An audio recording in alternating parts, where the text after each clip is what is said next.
Bien, les voy a invitar, mis hermanos, a leer la carta de Gálatas. Vamos de nuevo a Gálatas. Ahora nos vamos al capítulo 5, del verso 1 al verso 15. Gálatas capítulo 5, del 1 al 15. Lo voy a leer en la versión 1960. Tienen hartas versiones los chicos arriba y a veces proyectan ahí. 1960, eso. Voy a leer del verso 1 al verso 15 y lo hago en el nombre del Señor Jesucristo. Dice: Estad pues firmes en la libertad con que Cristo nos hizo libre, y no estéis otra vez sujetos al yugo de esclavitud. He aquí, yo Pablo os digo que si os circuncidáis, de nada os aprovecha Cristo. Otra vez testifico a todo hombre que se circuncida, que está obligado a guardar toda la ley. De Cristo os desligasteis los que por la ley os justificáis, de la gracia habéis caído. Pues nosotros por el Espíritu aguardamos por la fe la esperanza de la justicia, porque en Cristo Jesús ni la circuncisión vale algo, ni la incircuncisión, sino la fe que obra por el amor. Vosotros corríais bien. ¿Quién os estorbó para no obedecer la verdad? Esta persuasión no procede de aquel que os llama. Un poco de levadura leuda toda la masa. Yo confío con respecto de vosotros en el Señor, que no penséis de otro modo, mas el que os perturba llevará sentencia quien quiera que sea. Y yo, hermanos, si aún predico la circuncisión, ¿por qué padezco persecución todavía? En tal caso, se ha quitado el tropiezo de la cruz. Ojalá se mutilasen los que os perturban, porque vosotros, hermanos, a libertad fuisteis llamados, solamente que no uséis la libertad como ocasión para la carne, sino servíos por amor los unos a los otros. Porque toda la ley en esta sola palabra se cumple: amarás a tu prójimo como a ti mismo. Pero si os mordéis y os coméis unos a otros, mirad también que no os consumáis unos a otros. El Señor bendiga esta lectura.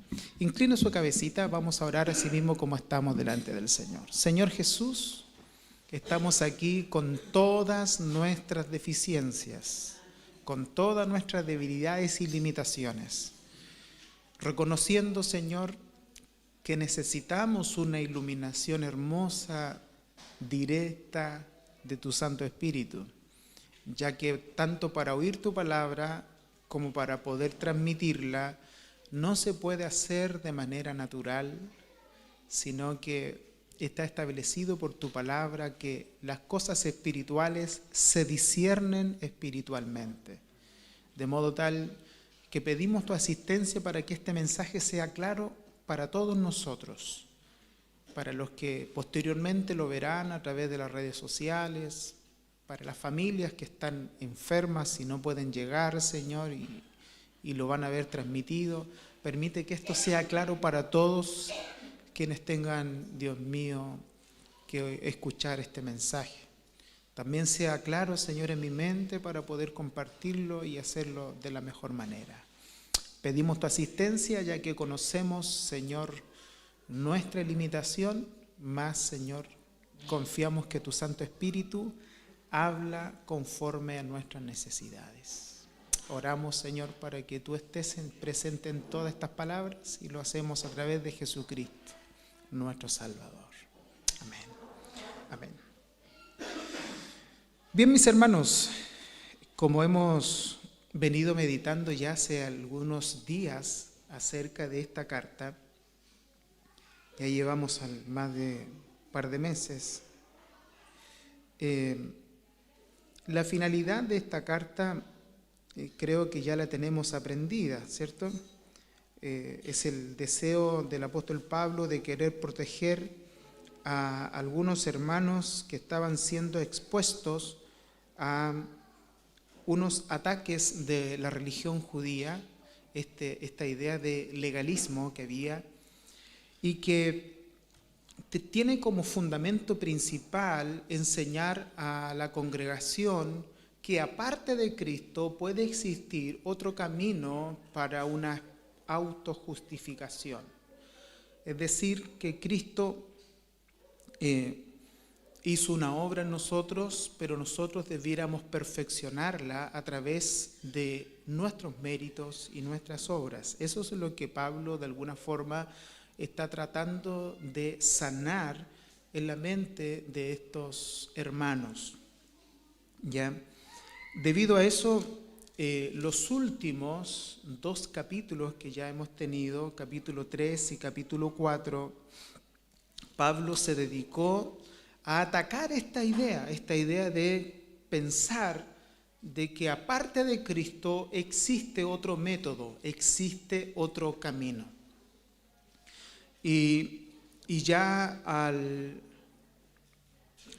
entrar a este capítulo 5, Pablo va a dar ciertas advertencias, ciertas apreciaciones muy fuertes del peligro en el cual podemos estar al hacer caso a doctrinas falsas. Porque voy a mencionarles algo, y lo cierto es que entendiendo de que nosotros estamos y somos participantes de una tradición, y de una tradición muy común en nuestro país, pero siendo bien sincero, esto no nos hace ignorantes frente a cualquier otro tipo de iglesias, ya sean presbiterianas o ya sean bautistas. Lo cierto es que aunque sobre los hombros de estas tradiciones o de estas otras iglesias más históricas carga una especie de idea de que son iglesias más bíblicas, pero eso no quiere decir que ellos no estén expuestos a este mismo tipo de cosas como las que nosotros también estamos expuestos. Pero sí nos hacemos responsables que nosotros como pentecostales estamos como más expuestos a caer en estos legalismos. Somos como una presa fácil para caer allá. Pero lo cierto es que encontramos en la palabra del Señor formas las que pueden protegernos de estos legalismos. Y una de estas formas que nosotros encontramos es precisamente teniendo un claro conocimiento de la obra de Cristo. Si nosotros conocemos bien la obra de Cristo y conocemos bien a la persona de Cristo, tenemos la posibilidad de protegernos de estas falsas doctrinas que a la larga tendrán también dolorosas consecuencias si las abrazamos. Y asentemos una base clara, muy clara. Entendamos algo. La palabra del Señor, la doctrina del Evangelio está puesta sobre la base de que Cristo es suficiente para la salvación del hombre. Es suficiente. Que no necesitamos aportar para esta salvación, sino que Cristo y su sacrificio son suficientes para poder salvar al ser humano. Por ende, cualquier idea de aportar a esta obra que Cristo ya hizo y a esta obra completa que Cristo ya realizó, debe ser considerada una amenaza. Mi hermano, esa idea de que Dios hizo una parte y tú debes hacer otra, eso debe ser considerado una amenaza. Incluso eso debe ser considerado una amenaza cuando eso se cree implícitamente. Porque muchos, incluso dentro de nuestra propia iglesia local, puede que no lo digamos con nuestros labios, pero sí lo creemos y no descansamos porque a veces creemos que no estamos haciendo lo suficiente para ser amados por Dios. Eso es exactamente lo mismo, aunque no lo dice con palabras. Porque escúchelo bien, no existe nada que aumente el amor de Dios por nosotros o que disminuya el amor de Dios por nosotros. No existirá nada que amenace ese amor de Dios por nosotros, de modo tal que cuando tenemos ese tipo de pensamientos, lo que esconde ese pensamiento es una especie de autojusticia. Creemos que ese amor depende de lo que nosotros hacemos. Y eso es tan nefasto, es tan malo como la enseñanza de estos falsos hermanos que introdujeron esta idea de que está bien creer en Cristo, pero perfeccionar la obra de Cristo se hace a través de la justificación por medio de la ley. Y eso, lo cierto es que tanto pensar de que yo tengo que hacer algo para que Dios me ame más o hacer algo para que Dios me acepte más, es tan dañino como aceptar estas malas enseñanzas. La recomendación de Pablo en esta carta, en el versículo 1, que es como una especie de resumen de los 2 capítulos anteriores, solo en un puro versículo, es esta: estad pues firmes en la libertad con que Cristo nos hizo libres, y no estéis sujetos otra vez al yugo de esclavitud. ¿Sabe? Hay algunos autores, de hecho algunos concuerdan en su opinión, es que si bien es cierto, la salvación del cristiano está segura en las manos de Dios, pero hay una alta posibilidad de que la libertad del cristiano esté en amenaza. Y esto es lo que los comentaristas concuerdan. Los comentaristas concuerdan que el origen de la libertad del ser humano viene de Dios. Y aunque el origen de esa libertad viene directamente de Dios, el ser humano puede estar en amenaza de poder estar disfrutando esa libertad y de poder conservar esa libertad, ya que dentro de la responsabilidad, en este caso del cristiano, está el ser firmes en esta libertad. Y esta es parte de la responsabilidad cristiana, que Dios nos ha orientado a estar firmes en la libertad. No dejar que la libertad nuestra esté bajo amenaza. Si a usted no le importa su libertad, si a mí no me importa esta libertad, y yo dejo que esa libertad sea amenazada, puede existir la gran posibilidad de que yo pierda mi libertad. Y eso no debe ser. Y no estoy hablando de la pérdida de la salvación. Estoy hablando del disfrute de mi libertad cristiana. De hecho, Pablo es constante en esta tónica. Tanto es así que ha escrito cosas en otros libros, como en el caso de Romanos capítulo 14, donde se muestra la idea de cómo un hermano debe conservar su libertad cristiana y no dejar que otros hermanos débiles violenten esa libertad.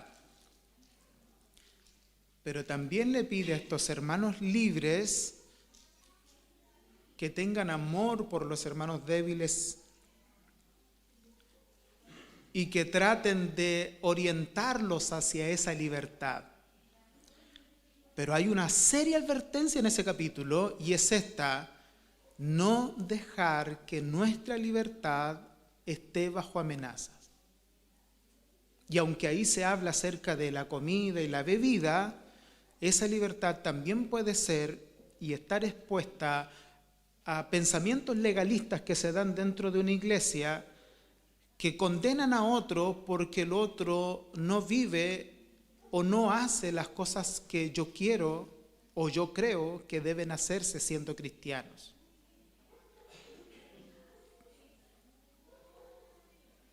Y eso es un problema serio. La razón por la cual Pablo habla de una firmeza en la libertad es porque Pablo, aunque sabe que el origen de la libertad viene de Dios,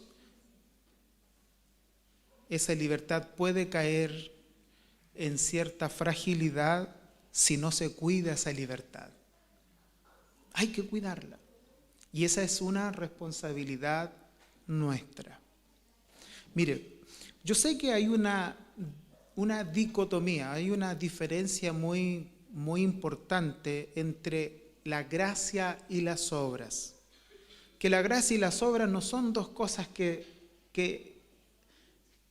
pueden compatibilizar. Eso yo lo sé. Precisamente la salvación es por gracia porque no es por obras. Es por gracia, que quiere decir que es gratuita, porque es algo que no se gana, es algo que solo se recibe.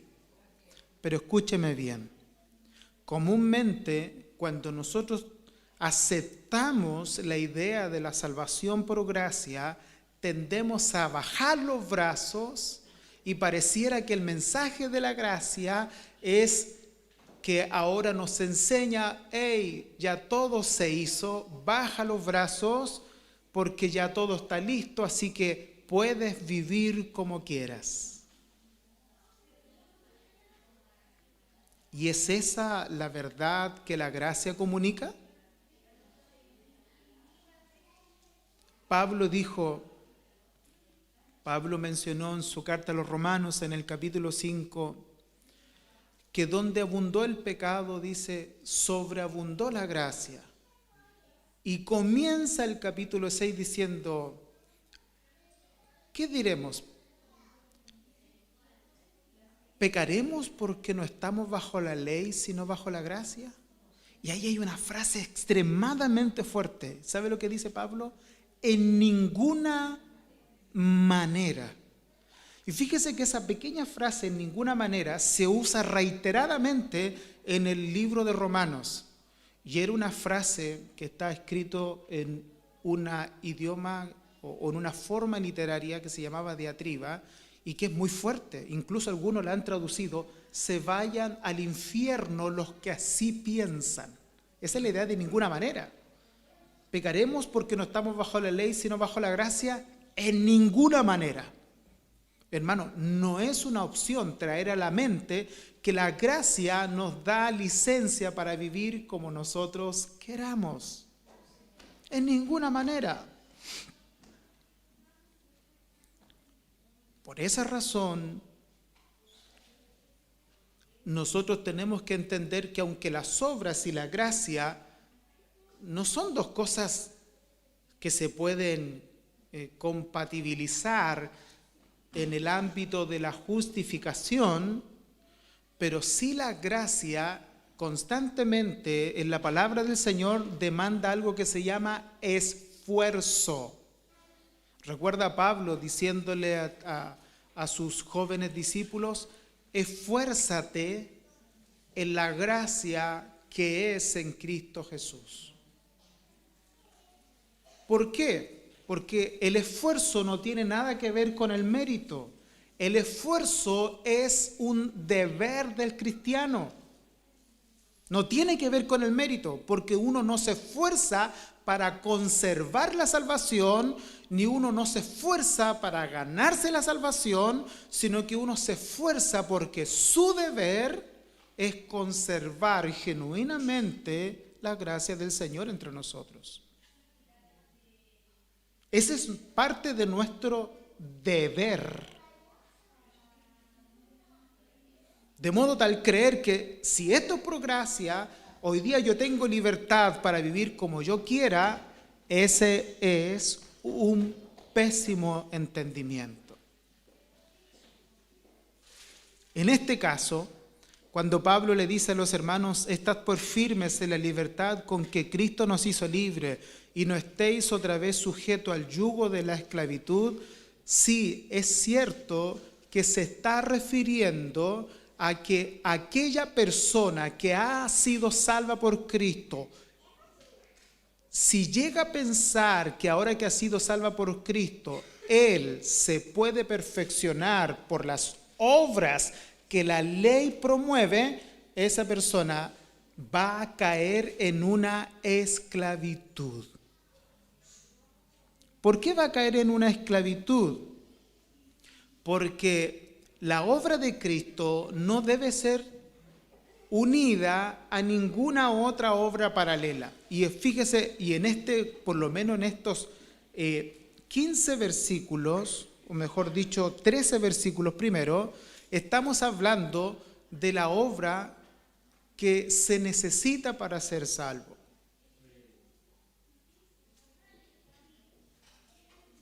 Y escúchelo bien. ¿Cuáles son las advertencias que Pablo va a dar de creer algo así? ¿Cuáles son las advertencias? La primera advertencia dice que si alguien llega a pensar así, Cristo para nada aprovecha. Dice el verso 2, he aquí yo Pablo os digo, que si os circuncidáis, de nada aprovechará Cristo. Y voy a explicarlo porque puede que alguien no entienda la idea de circuncisión. La ley de los mandamientos, esa ley que se le dio al pueblo judío en el monte Sinaí para que viviera bajo ella, esa ley exigía que un compromiso, lo voy a decir así de esta manera, y perdónenme los que estudian, porque lo voy a tratar de decir de una manera simple para que los demás hermanos lo puedan entender.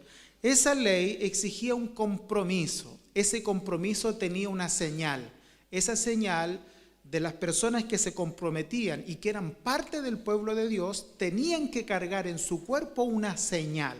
Esa señal era la circuncisión, es decir, de que del miembro viril del hombre se le cortaba un pedazo de su prepucio como una señal de compromiso a vivir en el pacto que Dios dio con Moisés. Ese era un compromiso. Yo asumo el compromiso y ahora voy a vivir en obediencia a esta ley. A eso se refiere la circuncisión. El problema es que la circuncisión era una señal del pacto, pero luego se asume como una señal de justificación. Y ahí está el problema.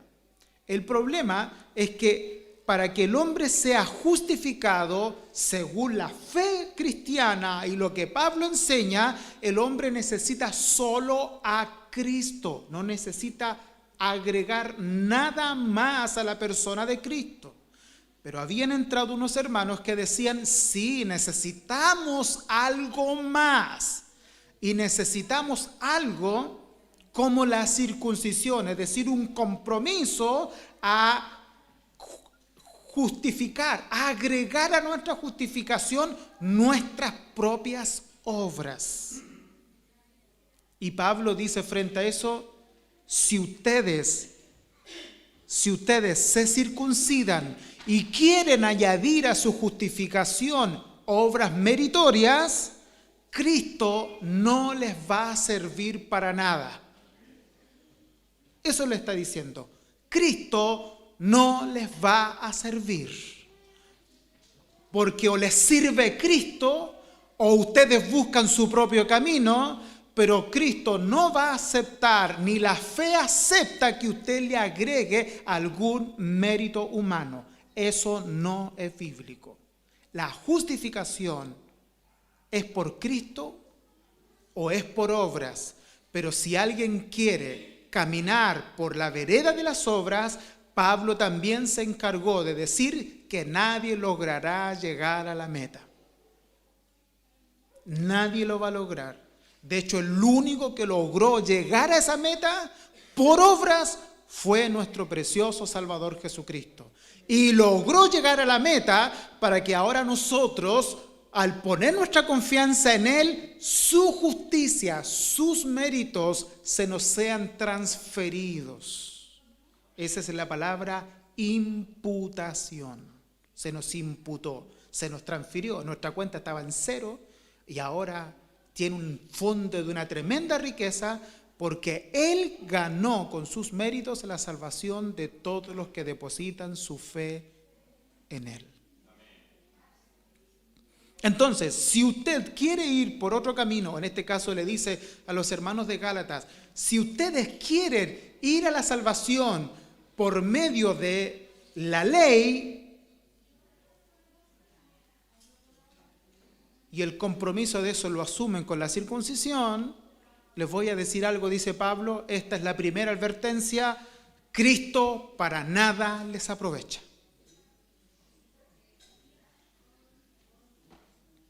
Por lo tanto, Pablo lo que está tratando de decir es falso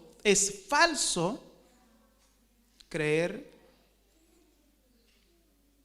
de que podemos ser salvos por Cristo y perfeccionarnos por obras. Es falso, no es bíblico y va en contra de la doctrina del Señor.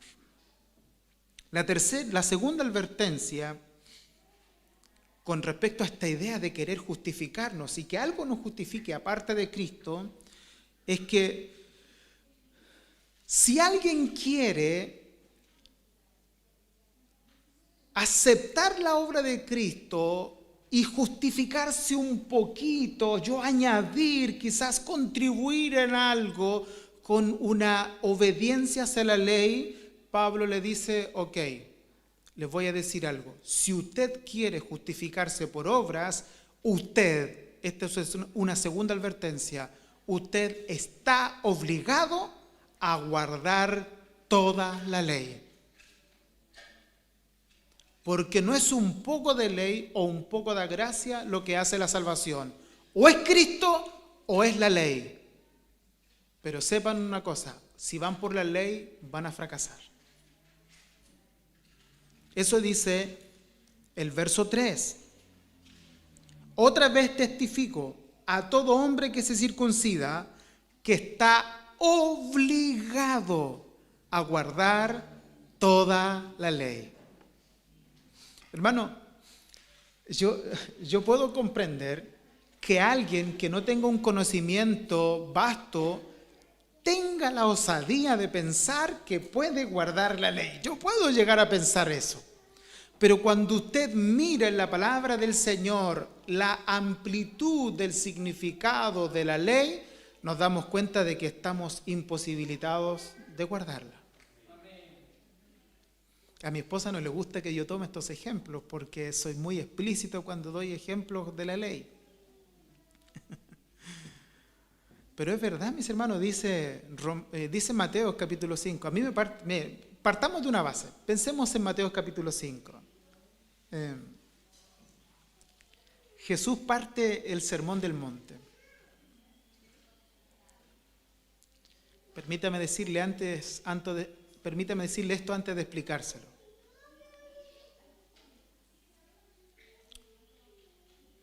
Mateo, Marcos y Lucas comienzan a escribir desde el segundo año de ministerio de Jesús y comienzan a escribir desde su ministerio en Galilea. Solo Juan escribe desde el primer año. Ese año era el año de la popularidad de Jesús. Él se estaba haciendo popular. Y él parte su ministerio con este sermón. No penséis, Mateo capítulo 5, no penséis que he venido a abrogar la ley o los profetas. No he venido a abrogar, sino a cumplir. Porque de cierto os digo que no pasará ni una jota ni una tilde de la ley hasta que todo se haya cumplido. ¿Se entiende la idea de abrogar? ¿Comprende la idea de abrogar? Abrogar viene de la idea de anular, ¿cierto? Esa es la idea de abrogar, anular, la idea básica, ¿no? Anular. Entonces, si hay una orden y yo, no sé, pues, yo vengo y agrego algo a esa orden, ¿qué estoy haciendo? Estoy anulando la primera voz para establecer una segunda voz, ¿cierto? Y Jesús dijo claramente que Él no venía a abrogar, sino Él venía a cumplir. Ok, entonces, ¿cómo se interpreta esto? Oíste que fue dicho a los antiguos, no me voy a ir por ese al tiro, la voy a dejar hasta el final. Oíste que fue dicho a los antiguos, no matarás. Escucha esto, Jesús. Pero yo os digo, algunos han llegado a decir que Jesús vino a añadir un valor agregado a la ley. No. Cuando Jesús dice, pero yo os digo, no está abrogando la ley. Lo que Jesús está dando una correcta interpretación de la ley. Lo que Jesús está diciendo, cuando mi Padre dijo, no matarás, esta era la intención de mi Padre al dar ese mandamiento. Cualquiera que se enoje contra su hermano será culpable de juicio. ¡Wow! Es decir, que alguien podría decir, ¿sabe qué? Yo cumplo con ese mandamiento. Yo jamás en mi vida le he enterrado un puñal en el pecho a nadie. Así que yo jamás he matado a nadie. Ese mandamiento para mí es fácil cumplirlo. Pero cuando Jesús viene e interpreta el mandamiento, dice, ojo, oíste que fue dicho no matarás, pero yo digo, cualquiera que se enoje contra su hermano será culpable de juicio. Cualquiera que le diga necio a su hermano será culpable ante el concilio. Y cualquiera que le diga fatuo, tonto, imbécil, eso quiere decir, quedará expuesto al infierno de fuego. Mi hermano, ¿quién de nosotros puede decir que cumple ese mandamiento? ¿Usted nunca le ha dicho tonto a nadie? Mire, me estoy imaginando la mente de algunos de ustedes. No creo. No. ¿Qué está diciendo ese tonto ahí arriba?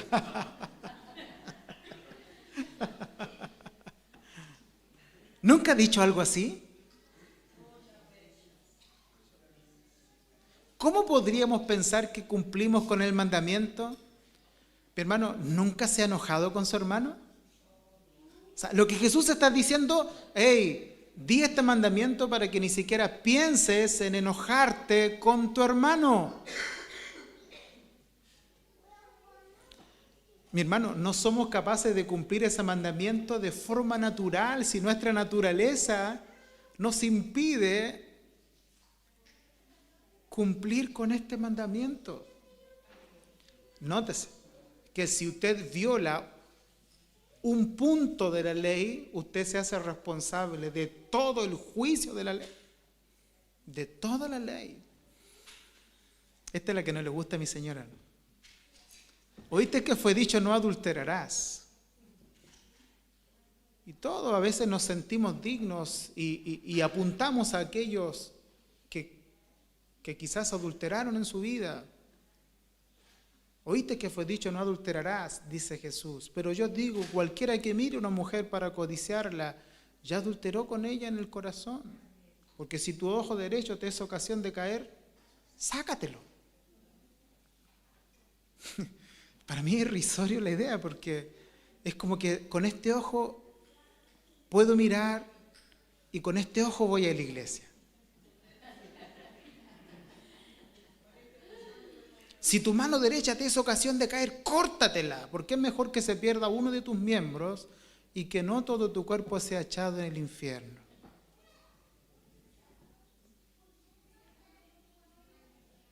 ¿Quién puede cumplir ese mandamiento, mi hermano?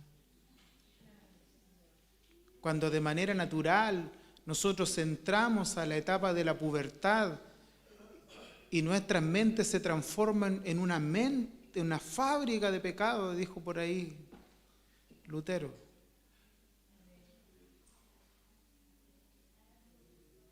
Qué terrible, ¿no?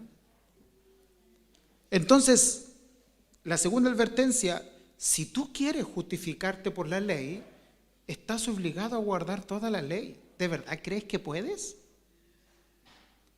¿Puedes ir por un camino paralelo al que el Evangelio te ha ofrecido en Cristo?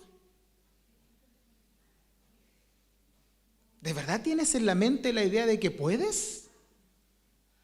Romanos 8, verso 7 dice que los designios de nuestra carne son una enemistad contra Dios porque no se sujetan a la ley de Dios, ni tampoco pueden. De modo tal que los que viven según la carne no pueden agradar a Dios. La ley nos está diciendo, tú no puedes. Eso es lo que nos dice la ley con respecto a nuestra justificación. Tú no puedes y no vas a poder nunca.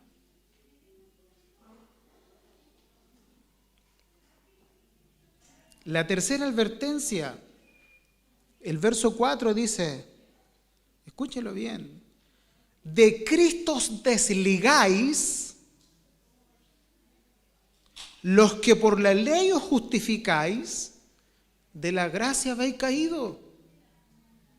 Hermano, pensar que yo puedo justificarme por la obediencia a la ley o por méritos humanos, ¿sabe lo que estás haciendo? Te despegas de Cristo. Te despegas de su persona y de sus méritos. Hermanos, si nos despegamos de Cristo, no tenemos ninguna esperanza. La razón por la cual Él es nuestro Salvador es porque no podemos salvarnos a nosotros mismos. Y espero que esto sea serio para nosotros, porque si esto no es por gracia, no hay ninguna esperanza para nosotros. La tercera advertencia, versos 5 y 6, es que quedamos excluidos de la justicia de Dios si queremos buscar otro método de justificación. Dice, pues nosotros por el Espíritu aguardamos la esperanza de justicia, porque en Cristo Jesús ni la circuncisión vale algo, ni la incircuncisión, sino la fe que obra por el amor. Lo que está tratando de decir Pablo es que, escúchalo bien, si tú crees que haciéndote un devoto practicante de una religión particular vas a alcanzar algún grado de justicia, tú vas a quedar excluido de lo que buscas. ¿Por qué? Porque la justicia se alcanza por medio de la fe y solo vas a tener esperanza de poder tenerla por medio de la fe. Porque para Cristo Jesús ni un religioso ni un pagano son algo. Para Él ni la circuncisión ni la incircuncisión son algo. Si lo único que vale es la fe que obra por el amor. Así que no pienses que hay otro camino. Y al mirar estas advertencias, mis hermanos, lo que Pablo está tratando de decirle, hey, endereza tus pensamientos, ordena tus pensamientos. Tu única razón para abrazar una salvación se llama Cristo. Nada más. Nada más. Nada más. Esa es tu única razón. La razón de nuestra salvación es Jesucristo. Y mire, y Pablo también se enfoca, mis hermanos, sobre el carácter de estos falsos maestros. Porque Pablo se da cuenta que los que están perturbando a la gente son personas que entraron a la iglesia y que enseñaron una falsa doctrina. Y Pablo también aprovecha el texto para que la iglesia identifique a estos falsos maestros, porque hay algunas características que permiten identificar a estas personas. Mi hermano, mire, yo hago un paréntesis acá. Mire, yo entiendo que puede haber personas que dentro de su poca capacidad de comprender las doctrinas, estén a merced de falsos maestros y caigan en manos de hombres inescrupulosos. Yo puedo entender, pero ¿sabes? Pero escúcheme bien, y me hago responsable de mis palabras. Pero no lo puedo comprender cuando Dios ha establecido un lugar para enseñarte y para proteger tu fe con enseñanzas claras, tan nítidas y transparentes, lejos de todo concepto sectario que comúnmente en todas las iglesias hoy día el concepto de secta parece que es una amenaza tanto para iglesias de distinto corte. Pero cuando tú tienes una iglesia que se esfuerza, que quiere demostrar, que quiere poner delante de tus ojos la verdad del Evangelio y que tienes la responsabilidad de comprobarlo, si tú caes en manos de hombres inescrupulosos, discúlpame, es por responsabilidad particular. Porque por lo menos aquí nos esforzamos y nos esforzamos mucho por enseñarte a proteger tu fe. ¿Y sabe por qué digo eso? Y todavía no cierro paréntesis. Y lo digo porque a mí me daría mucha tristeza que alguno de ustedes, siendo miembro de esta iglesia, caiga en manos de inescrupulosos como la doctrina de la prosperidad. Ya, esas cosas no las puedo coincidir. De personas que le digan, ven a pactar con Dios y usted se tenga que endeudar para ir frente a esos lobos rapaces y perder su dinero y después estar llorando las necesidades por haberse endeudado y pactar con estos tipos, que ni siquiera son hombres de Dios. Cuando en nuestra radio se escucha desde dar una ofrenda para pactar con Dios y así tú vas a tener el doble o el triple, algunos dicen el 100% de lo que tú das. Mi hermano, si alguno de ustedes tiene semejante grado de codicia, creyendo de que Dios es una especie de lugar donde usted puede depositar algo y que va a tener intereses por lo que deposita y que su fe sirve para eso, mi hermano, discúlpeme, usted es muy responsable de eso. Sepa que usted no está haciendo el trabajo de proteger su fe y ni siquiera está poniendo atención a las enseñanzas que en su iglesia le enseñan, porque aquí enseñamos a cuidarnos de estos lobos rapaces. Porque nuestra fe comienza con Cristo, se preserva con Cristo y será consumada con Cristo, de modo tal que no necesitamos pensar que nosotros podemos contribuir a todo lo que Cristo ya ha hecho por nosotros. Si usted cae en esas cosas, le hago responsable, pero aquí somos claros en desnudar el corazón de estos falsos maestros, de gente que le dice, y a veces nos tragamos sin saber y sin tener una preocupación por nuestra fe, de gente que le dice que usted tiene que hacer cosas aparte del sacrificio de Cristo para conservar su salvación. Usted es responsable, porque por lo menos en este lugar somos transparentes en enseñarle que nuestra salvación depende exclusivamente de Cristo. Una de las características de estos falsos maestros, según el verso 7, es que estos estorban la obediencia a la verdad. Dice el verso 7, vosotros corríais bien. ¿Quién os estorbó para no obedecer a la verdad?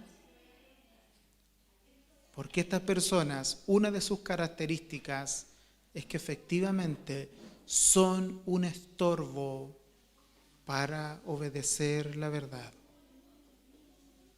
Yo he escuchado estas cosas, mis hermanos, créanme que las he escuchado y tengo testigos en esta iglesia de personas que están tan embriagadas con sus sueños, tan embriagadas con sus supuestas visiones que han llegado a decir: pastor, deje la Biblia de lado, traemos una revelación fresca que no tiene nada que ver con la Biblia. Cuando usted escuche ese tipo de cosas, sepa que está frente a un falso maestro. Porque esas personas lo que están haciendo es estorbar la obediencia a la verdad.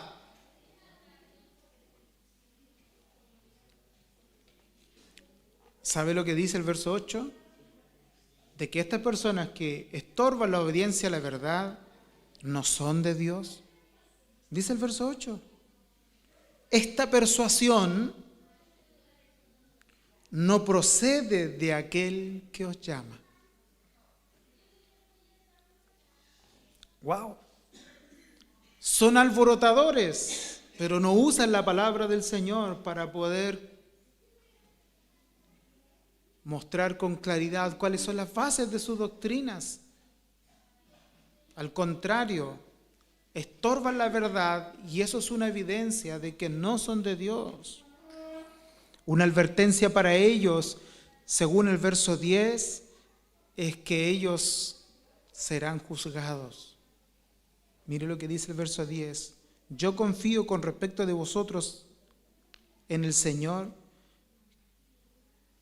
que no pensareis de otro modo, mas el que os perturba llevará la sentencia, quien quiera que sea. Quien quiera que sea. Y fíjese dónde está la médula de esto: personas que estorban la obediencia de la verdad. Pensemos entre nosotros, porque yo no creo que alguien se atreva tan groseramente a venir aquí a molestarnos con ese tipo de cosas. Yo no creo. Yo creo que tendría que ser muy valiente para venir a hacer algo así. Pero hay cosas que se pueden dar entre nosotros y que pueden ser de uso práctico, como por ejemplo temas ideológicos entre nosotros, de personas que estorben la verdad simplemente porque tienen un sesgo ideológico contemporáneo. Y ellos digan que hablar de ciertos temas, ejemplo, hablar de ciertos temas en la iglesia, como la homosexualidad, como el aborto, como, no sé, la situación de ciertas cosas políticas que se están legislando y que violentan la fe del cristiano, no debiera hacerse entre nosotros, porque nosotros somos una iglesia religiosa y no tenemos que estar metidos en ese tipo de contextos. Yo creo que ese tipo de cosas también entra en aquellos que estorban la verdad.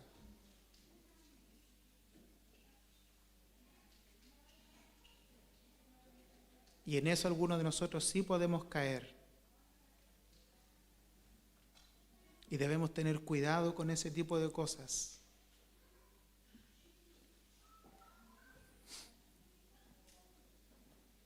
Escúchelo bien.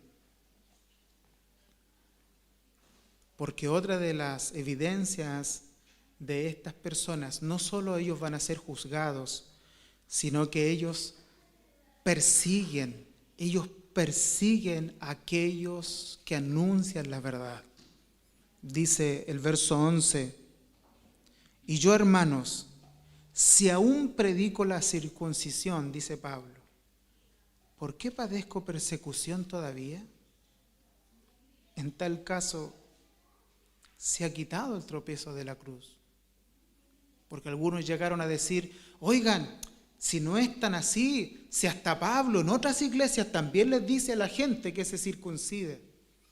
Y cierto, es verdad, mire, es verdad que en alguna oportunidad Pablo no tenía ningún problema con la circuncisión como una señal, siempre y cuando ésta sirviera para poder contribuir al evangelio. El problema de Pablo con la circuncisión fue un problema de usar la circuncisión como método de autojustificación.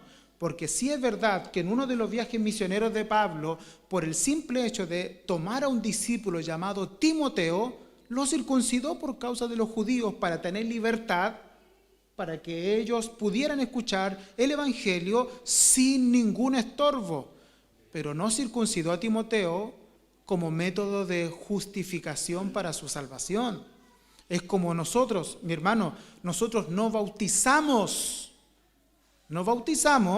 como un requisito para ser salvo. Hay iglesias que lo hacen, incluso hay iglesias que han llegado a decir que el bautismo por aspersión no es válido y que si alguien se bautizó en una iglesia pentecostal necesita ser bautizado en otra iglesia y por inmersión, porque si se bautizó en una iglesia pentecostal no es válido. Eso es una secta, eso no es una iglesia. Porque bíblicamente encontramos dos elementos que se necesitan solo para ser bautizados y recibir ese sacramento: el agua y la Trinidad.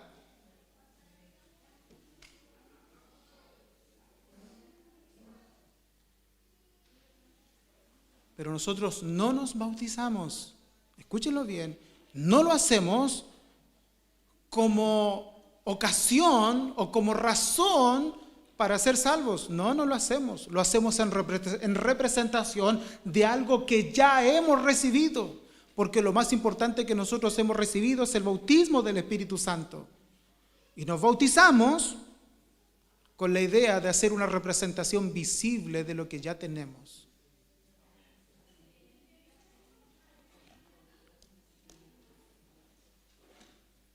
Pero escuche esto.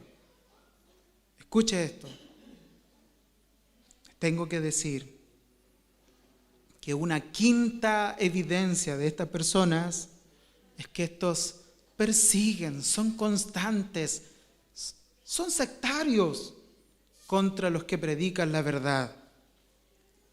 Y Pablo da una advertencia contra estas personas. Dice: ojalá se mutilasen los que os perturban. Porque Pablo está diciendo: hey, ¿qué es la circuncisión? Una mutilación del cuerpo. Si están sacando un pedazo de cuerpo, que se mutilen ellos. Yo encuentro un poco sarcástico eso, ¿eh? Porque ¿quién se va a circuncidar 2 veces? Ni loco, man. Ni loco. Que se mutilen ellos, dice Pablo, un poco sarcástico. Y dice el verso 13: porque vosotros, hermanos, a libertad fuisteis llamados, solamente que no uséis la libertad como ocasión para la carne, sino servíos por amor los unos a los otros. Wow. Por razones del tiempo no voy a alcanzar a exhortar los últimos 2 versos, pero voy a dejarlo con ganas. Le voy a explicar lo siguiente. Le voy a explicar lo siguiente. Todo este tema de la ley está en razón de la autojustificación.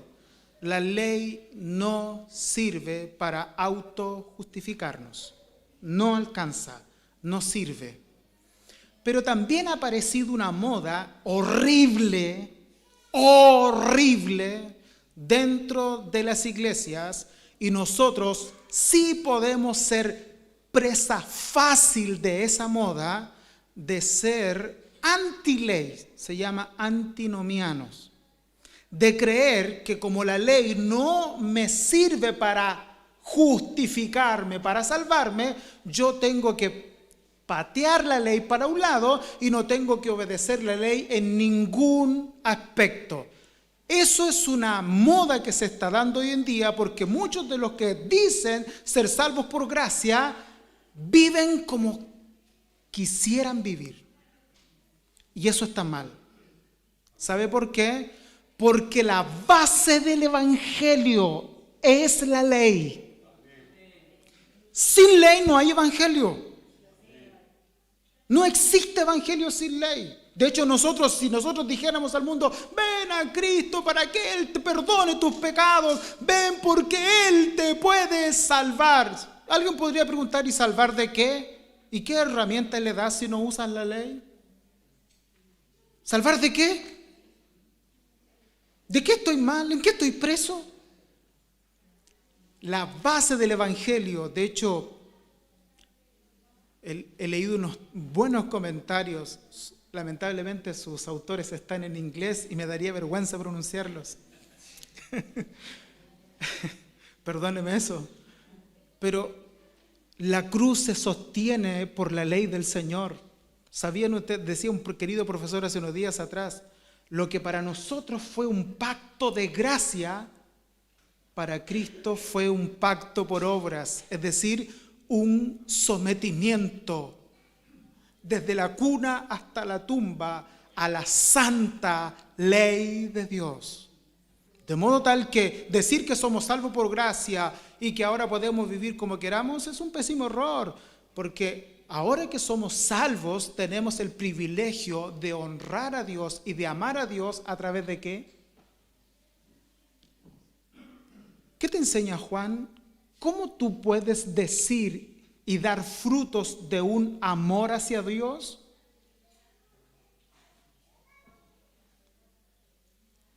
Si tú dices que amas a Dios y no guardas sus mandamientos, eres un mentiroso. Mentirosillo. Mentiroso, dice, ¿no? ¡Wow! Cuidado.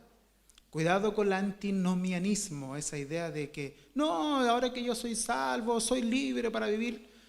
Mi hermano, esa libertad era de la esclavitud del pecado. Pero ahora como cristianos, y esto es lo que aquí quiero terminar, ahora como cristianos tienes que asumir tu responsabilidad como ciudadano del reino. Y en eso, con mucho temor, y responsable de lo que voy a decir, estamos al debe. Todos estamos al debe.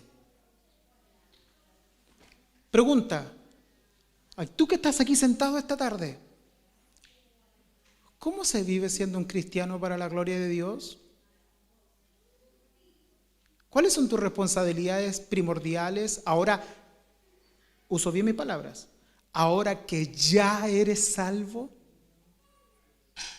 Ahora que Dios restauró la imagen distorsionada de Cristo en ti, o de la imagen de Dios que estaba distorsionada entre nosotros por el pecado, ahora que ha sido restaurada, ¿cuál es nuestra responsabilidad frente a Dios, frente a la sociedad, frente a tu familia?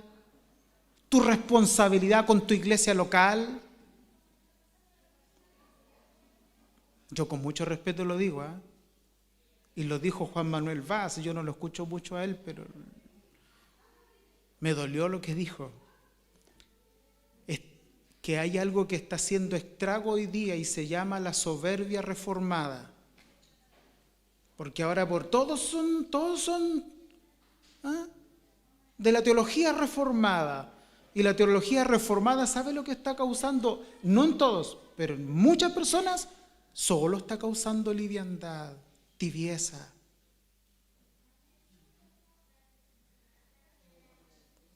Poca integridad.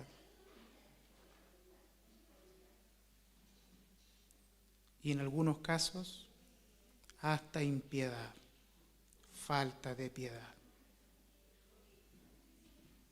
Demasiado ímpetu.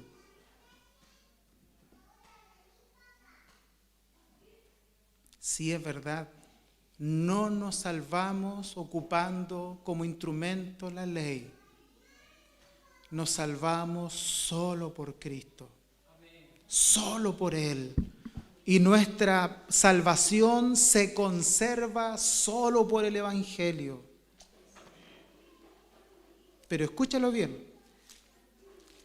Aquí donde lo dejo para, bueno, no voy a alcanzar a exhortarlo, pero lo dejo para la próxima. Escucha bien esto.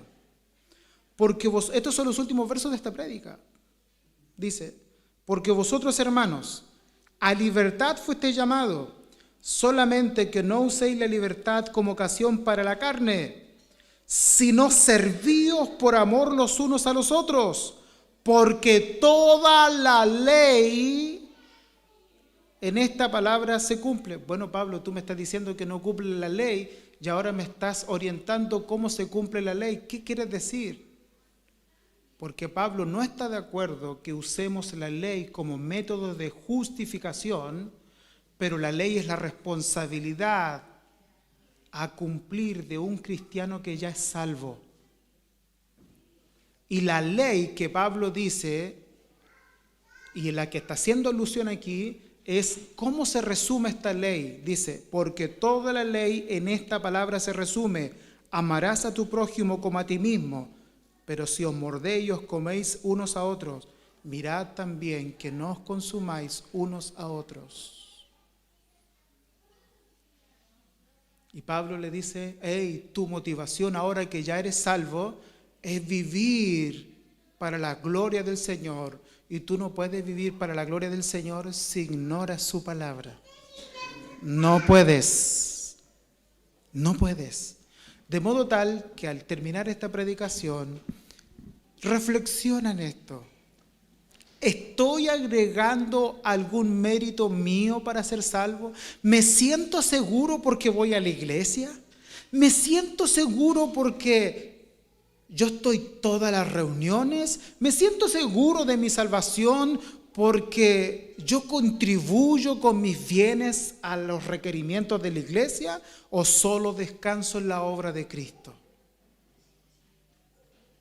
Porque si te sientes seguro por lo que tú haces, esa seguridad es un castillo que muy luego se podría derrumbar. Siéntete seguro creyendo de que Cristo murió por tus pecados y resucitó para tu justificación. Tu salvación es de entera dependencia de Cristo. Pero una vez que ya eres salvo, tienes que aprender a vivir para su gloria. Tienes que disfrutar a Cristo. Y tú no disfrutas a Cristo inventando de qué forma vivir. Necesitas el Evangelio, necesitas la palabra del Señor para ser una honra para el reino de Dios y su gracia. Y para eso la ley nos puede llevar por un muy buen camino. Que el Señor te bendiga. Sea estas palabras de bendición para tu vida. Póngase en pie y oramos al Señor. Señor Jesús, estamos ante su presencia, reconociendo que